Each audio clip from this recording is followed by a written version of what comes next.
ও মা, ভাত চড়ি দিছো? হ্যাঁ, ভাত চড়ে দিছে বাপ। তাই সন্ধ্যায় কি বানি খাওয়াবো আমাকে বলো। তো কি খাবা তুমি বলো।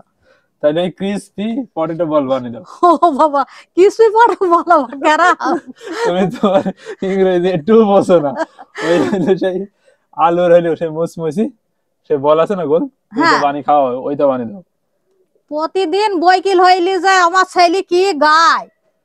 তো যাও আমি বানিয়ে দেবো, ভাত হয়ে যাক আগে। তুমি তো বলো এখনকার মেয়েরা নাকি হাত পুড়ি খাওয়াবে না রান্না করি তোমার মতো করে। তো তুমি খাওয়াবে না তোর কে খাওয়াবে বলো। তা তো ঠিক, আমি যা কদিন বেঁচে থাকি সে কদিন এনে খাওয়াই। তোমার আগে আমার ছাড়া বাড়ি দিকে আমাকে রান্না করে খাওয়াবে না বলো। আচ্ছা ঠিক আছে।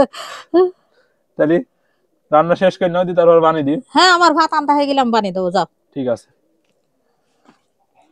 মুসমুচে আলুর বল বানানোর জন্য নিয়ে নিয়েছি 5-6টা মতন আলু।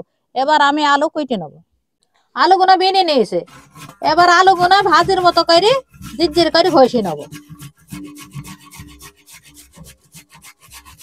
আলুগুনা ঘষে 4-5 বার ধুয়ে নিয়েছে, যাতে আলু কুড়াগুনা কালো না হয়ে যায়।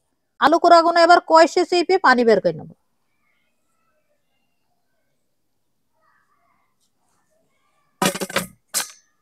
এবার দিয়ে দিলাম স্বাদ মতো নুন, এবার দিলাম হলুদের গুঁড়ো, আর দিলাম শুকনো ঝালের গুঁড়ো, আরো দিয়ে দিলাম একটু ম্যাজিক মশলা। মা এবার দিয়ে দিল মাপ মতো কর্নফ্লাওয়ার। মার মুখে বের হচ্ছে না এই কথাটা, ওই কারণে আমি বলে দিলাম। এবার সুন্দর করে মাখি নেবো। মাখি নেওয়া হয়ে গেছে, যেন মাখানোর সময় আপনারা পানি দেবেন না, আলুর হাতে পানি ছাড়বে। এবার হাতের সাহায্যে এইভাবে বল বল করে নিতে হবে। গোল গোল বল বানানো হয়ে গেছে, এবার আমি তেলে ভেজে নেবো। এবার তেলে দিয়ে দিলাম।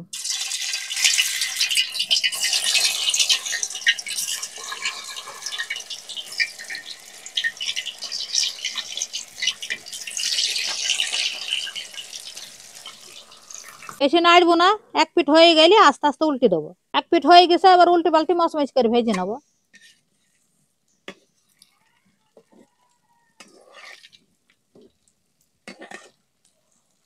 মচমচ করে ভেজে না হয়ে গেছে, এবার আমি তুলে নিচ্ছি। না বাপ, ভাজা হয়ে গেছে, খেয়ে দেখো কেমন লাগছে। খেতে তো ভালোই লাগবে, আজকে কি প্রথম খাচ্ছি নাকি, এর আগেও তো খেয়েছি। আর আপনাদেরকেও খেয়ে দেখিয়ে বলবো কেমন হয়েছে। আর তার আগে আপনাদেরকে কাছে থেকে দেখাই। এই যে দেখেন, দেখেই বোঝা যাচ্ছে কতটা মুসমুসে হয়েছে। আর আরো কাছ থেকে আপনাদেরকে দেখাই, এই যে বিসমিল্লাহ।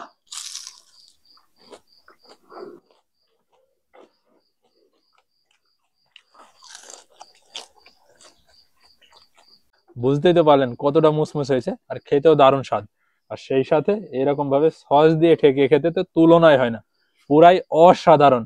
আর আজকের ভিডিওটা এতদূর যারা দেখেছেন তাদেরকে অসংখ্য ধন্যবাদ। সবাই সুস্থ থাকবেন, ভালো থাকবেন।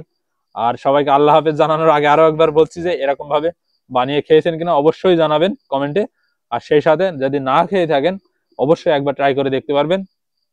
আশা করি আপনাদের ভালো লাগবে। আমার তো কি বলবো, জিভে জল চলে আসছে, কথাই বলতে পারছি না। তো সবাইকে এখানেই আল্লাহ হাফেজ জানিয়ে আমি খাওয়া শুরু করছি।